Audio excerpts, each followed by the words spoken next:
నమస్తే, నేను మీ anchor Lavanya. Welcome to social post. So ప్రస్తుతం మన దగ్గర హైకోర్టు లాయర్ గారు ఉన్నారండి, సుబ్బు గారు. ఒకసారి వారి మాటల్లోనే అడిగి తెలుసుకుందాం. ఎందుకంటే ఇప్పుడున్నటువంటి జనరేషన్లో చాలా వరకు అమ్మాయిల మీద హత్యలు జరుగుతూ ఉన్నాయి. సో ఈ రోజు ఆ టాపిక్ తోనే సార్ని పిలవడం జరిగింది. ఒకసారి సుబ్బు సార్ మాటల్లోనే అడిగి తెలుసుకుందాం. సార్ నమస్తే. నమస్కారం. సో ఎలా ఉన్నారు సార్? బాగున్నానండి. నేనైతే మిమ్మల్ని కలవడం చాలా హ్యాపీగా ఫీల్ అవుతున్నా. సో ఎందుకంటే మీరు చాలా వరకు అంటే చెప్పడం కాకుండా మోటివేషన్ చేయడం కూడా బాగుంటుంది మీ మాటలైనా కూడా. సో ఇప్పుడు ప్రస్తుతం జరుగుతుంటే ఖానాపూర్లో ఒక ఇష్యూ జరిగింది, అది కూడా లవర్స్కి సంబంధించినటువంటి శ్రీకాంత్ అనే అబ్బాయి. సో అసలు ఆ ఇష్యూ ఏంటి, దాని మీద ఎలాంటి చట్టాలు ఉంటాయి? అయితే మొట్టమొదటిగా మనం ఈ కేసు విషయానికి వస్తే పూర్వపరాలు తెలుసుకున్నట్లయితే ఈ శ్రీకాంత్, నిందితుడు శ్రీకాంత్ ఎవరైతే ఉన్నారో ఈ అమ్మాయి, ఈ విక్టిమ్ అమ్మాయి ఎవరైతే చనిపోబడిందో అమ్మాయి, వీళ్ళిద్దరూ దాదాపుగా నేను తెలుసుకున్న రిపోర్ట్ ప్రకారం 9 సంవత్సరాల నుంచి వాళ్ళు దే ఆర్ ఇన్ లవ్.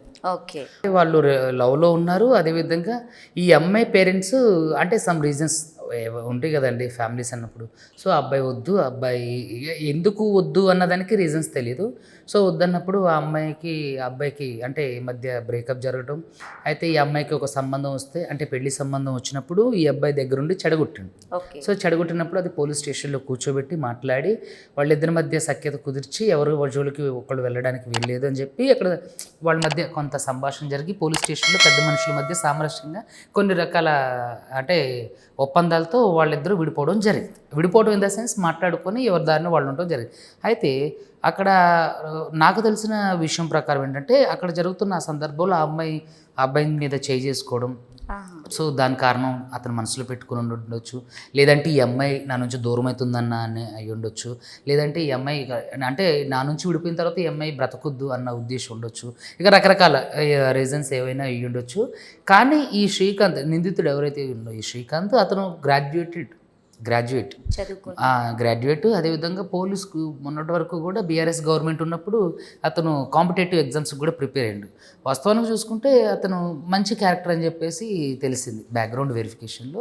కానీ ఇప్పుడు చూసుకున్నట్లయితే ఎంత మంచోడైతే అండి, ఇప్పుడు ఏదో అంటారు కదా, కడవడైన నేమి కర్మపాలు అని చెప్పేసి. అంటే అన్న దగ్గర ఎంత మంచితనం ఉన్నా సరే ఒక పెద్ద బిందులో ఒక చిన్న విషయం చొక్కబడిందంటే అవి ఏవి తాగడానికి పనికిరావు. సో ఎంత పెద్ద వ్యక్తిత్వం అయినా, ఎంత పెద్ద మంచి మనసు అయినా, ఎంత పెద్ద మంచి మనిషి అయినా సరే విజ్ఞత కోల్పోయి ఒక వ్యక్తి జీవితాన్ని నువ్వు నాశనం చేయగలేను. నాట్ ఓన్లీ ఒక అమ్మాయి విక్టిమ్, ఇప్పుడు చనిపోబడినటువంటి ఆ అమ్మాయి కాకుండా వాళ్ళ అమ్మాయి ఎవరైతే ఉన్నారో వాళ్ళ వదిన చంటి బిడ్డను కూడా, అంటే 3 years బావ మీద కూడా అతను గొడ్డలతో దాడి చేయడం అనేది నిజంగా కర్కశత్వం. చూడండి, 3 ఘాట్లు దాదాపుగా గొడ్డలతో 3 సార్లు ఆమెను నరగడం వల్ల స్పాట్ ఒక 5-10 నిమిషాల్లోనే అమ్మాయి ఇక్కడ స్పాట్లో చనిపోవడం జరిగింది. అంటే ఇక్కడ ఇలా జరగడానికి కారణాలు ఏమై ఉంటాయి అని చెప్పేసి నా అనాలిసిస్లో లోతుగా అధ్యయనం చేసినప్పుడు ఏంటంటే, మొట్టమొదటిగా ఇప్పుడున్న అంటే నవీన కాలంలో తల్లిదండ్రుల యొక్క అజమాయిషి పిల్లల జీవితాల్లో లేదు. రెండోది ఏంటంటే, ఇంతకుముందు స్నేహితుడు సలహాలు ఇచ్చేవాడు, ఇప్పుడు స్నేహితుడితో పని లేకుండా ఫోన్ వచ్చేసింది. ఇప్పుడు స్మార్ట్ ఫోన్ వచ్చిన తర్వాత వరల్డ్ మొత్తం చేతిలో ఉంది. సో తను చూస్ చేసుకోవచ్చు ఏది తనకు కావాలో. సో ఇలాంటి కొన్ని అంటే అభివృద్ధి చెందినటువంటి అలవాట్లు, అదేవిధంగా అవసరానికి మించినటువంటి డబ్బులు, లేదంటే మోస ధోరణులు ఏవైతే ఉంటాయి, అంటే తల్లిదండ్రులకు తెలియకుండా రకరకాల చిల్లర విషయాలు వేసి ఈ కార్యక్రమాలు ఏవైతే ఉన్నాయో ఇవన్నీ ఏంటంటే ఇప్పుడున్న ప్రజల్లో బాగా, ఇప్పుడున్న యూత్లో ఎస్పెషలీ యూత్లో ఇవన్నీ బాగా ఏమంటారంటే పరిపాటి అయిపోయింది. సో ఇలాంటి సందర్భాల్లో ఏంటంటే తల్లిదండ్రులు అంటే దిశానిర్దేశాలన్నీ పిల్లలకి కావాలి.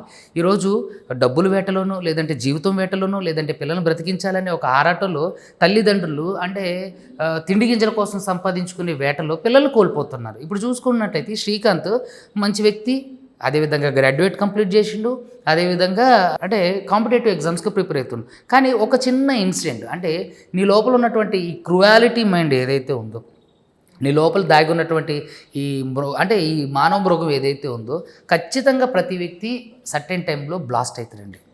అంటే ఎమోషనల్ ఇంబ్యాలెన్స్ అవ్వడం వల్ల ఖచ్చితంగా బ్లాస్ట్ అవుతారు. కానీ అలాంటిది తిట్టడము లేదంటే మాట్లాడటం చేసుకుంటే సరిపోదు. కానీ ఒక వ్యక్తి యొక్క జీవితాన్ని నువ్వు హరించగలిగిన అంటే నిజంగా నువ్వు ఈ సమాజంలో బ్రతికే అర్హత అతనికి లేదు శ్రీకాంత్కి. ఎందుకంటే ఇప్పుడు చూడండి, ఆ అమ్మాయి ఈ జీవితంలో ఎన్నో అనుకుని ఉంటుంది. అదేవిధంగా ఆ అమ్మాయి మీద తల్లిదండ్రులు పెంచుకున్న ప్రేమ ఉంటుంది. తర్వాత ఆ అమ్మాయికి కుటుంబం, తర్వాత బంధుమిత్రులు వీళ్ళందరూ ఉంటారు. అంటే వీళ్ళందరి జీవితాల్ని వీడొక్కడే చిన్న భిన్నం చేసేసినట్టే కదా. అసలు ఎవరు ఇచ్చారంటే, లవ్ చేస్తే నువ్వు ఆ అమ్మాయి ప్రాణం తీసేంత గొప్ప వీరుడువా? అంటే లవ్ చేయడం అనేది అంటే నా ప్రాణాలు నువ్వు తీసుకొని చెప్పి యాక్సెస్ కార్డు ఇవ్వడమా? అంటే నువ్వు లవ్ చేసినోడివి విడిపోయేటప్పుడు కూడా అంత యాక్సెప్టబుల్గా విడిపోవాలి, లేదంటే అసలు లవ్వే చేయొద్దు. లవ్ చేసుకున్నారు, సరే సమ్ రీజన్స్ ఏవైనా అయ్యి ఉండొచ్చు, సో విడిపోయారు. విడిపోయినప్పుడు కూడా కామ్గా ఉండాలి, ఫ్రెండ్లీగా ఉండాలి, నీకు మాట్లాడే ఇష్టం అయితే మాట్లాడుకుని ఉండాలి. అంతేగాని ఆ అమ్మాయి జీవితాన్ని హరించడం వల్ల ఇప్పుడు చూడండి ఆ ఒక్క ఇన్సిడెంట్ వల్ల తన ఏదైతే ఎమోషనల్ బ్యాలెన్స్ చేసుకోలేక అంటే రాక్షసత్వంగా ఆ అమ్మాయిని గొడ్డలతో నరికి చంపేయడమే కాకుండా వాళ్ళ వదిన్ని చిన్న బాబు మీద కూడా దాడి చేసినట్టే ఇప్పుడు దాని ద్వారా ఆ అమ్మాయి ఫ్యామిలీ, తర్వాత ఈ అబ్బాయి ఫ్యామిలీ, ఆ అమ్మాయి చుట్టాలు, ఈ అమ్మాయి చుట్టాలు, అదేవిధంగా చనిపోబడిన విక్టిమ్ గర్ల్కి కూడా పెళ్లి సంబంధం వచ్చి అంటే పెళ్ళికి సంబంధం నిశ్చయమైంది.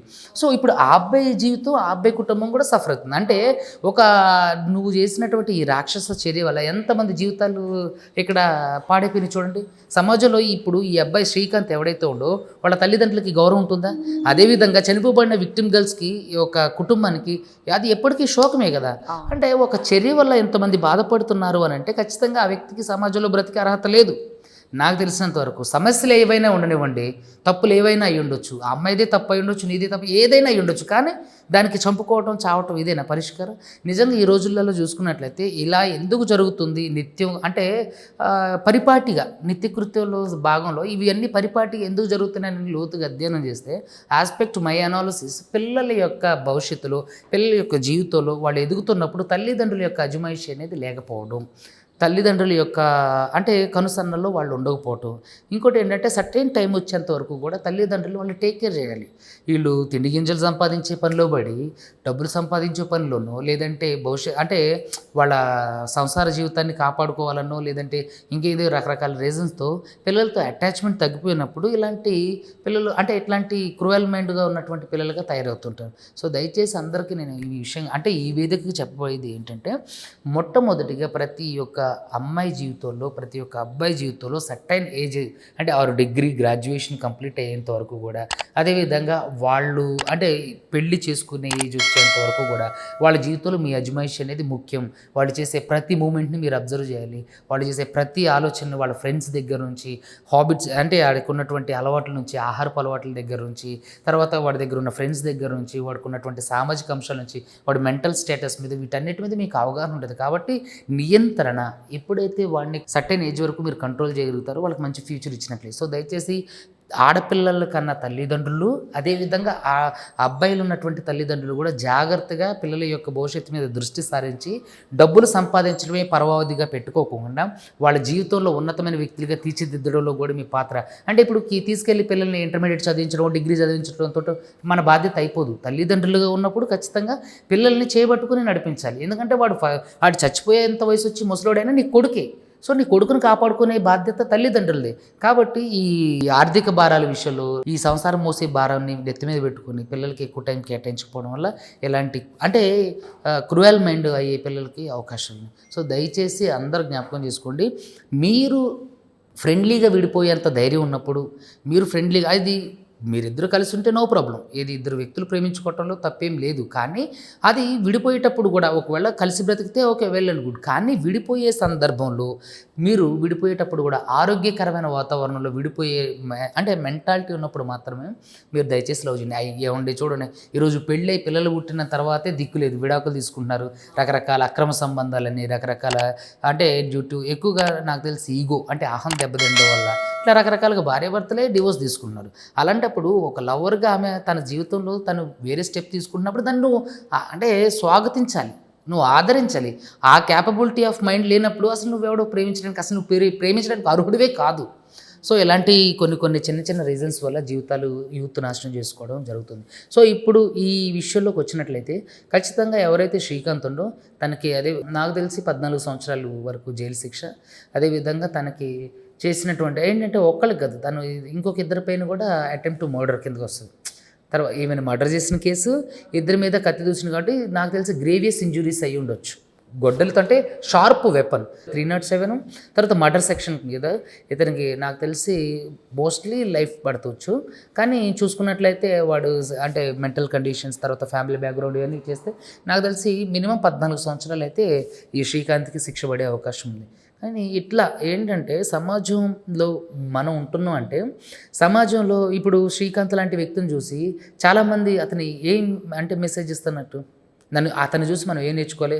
ఇప్పుడు ఫర్ సపోజ్ ఒక క్యాండిడేట్ ఉండు, మొన్న జరిగినటువంటి జాబ్ మేళాల్లో చాలామంది గ్రూప్ 1 కొట్టారు, అదేవిధంగా చాలామంది ఎస్ఐ కానిస్టేబుల్స్ కొట్టారు. అలాంటి వాళ్ళని ఇన్స్పిరేషన్గా తీసుకోవాలి. సో నువ్వు సమాజంలో నువ్వేం మెసేజ్ ఇస్తున్నట్టు, అది ఈ అమ్మాయిని నువ్వు నిజంగా ప్రేమించిన వాడు అయితే అమ్మాయిని వదిలేసి నువ్వు జాబ్స్కి ప్రిపేర్ అయ్యి నువ్వు ఒక మంచి జాబ్ కొట్టుకుంటే నీకు అంతకంటే గొప్ప జీవితం ఉంటుంది కదా.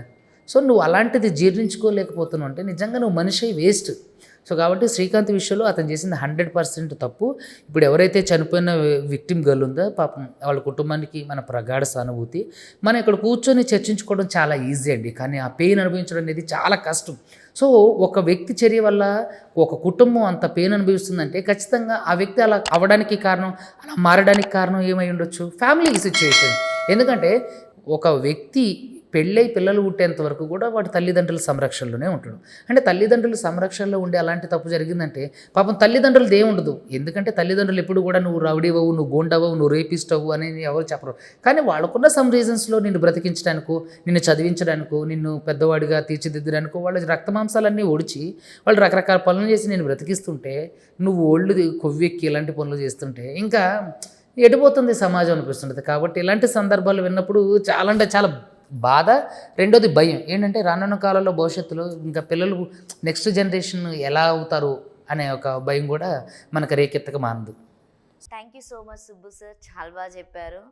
సో ఒకవేళ ఈ వీడియో కనుక మీకు నచ్చితే లైక్ చేయండి, షేర్ చేయండి, కామెంట్ చేయండి. Thank you.